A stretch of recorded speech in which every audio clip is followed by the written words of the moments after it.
Good morning, everyone. Be greeted in a wonderful name of Jesus on this blessed Friday morning. And thank you so much that I have the privilege to share a word with you today. Child of God, I want to make you aware once anew today that whatever came your way this week, if it is finances, a relationship, health, whatever it might be, that seems it has the final say. That's a lie, my brother and sister, because God has the final say. Whatever came your way, if it's bad, God will turn it for good. And if it's good, God will make it even better, because God has the final say. No health instruction will prosper without God's final say. If the doctor said that there's nothing they can do for you anymore, earthly maybe, but with God, anything is possible.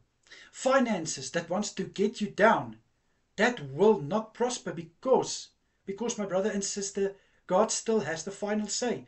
Even that relationship that is not working out, God knows why, and He still has the final say. And if something doesn't work out for you now, God has something better. Whatever God placed in your lap, He still has the final decision, as it is written in Proverbs 16 verse 33.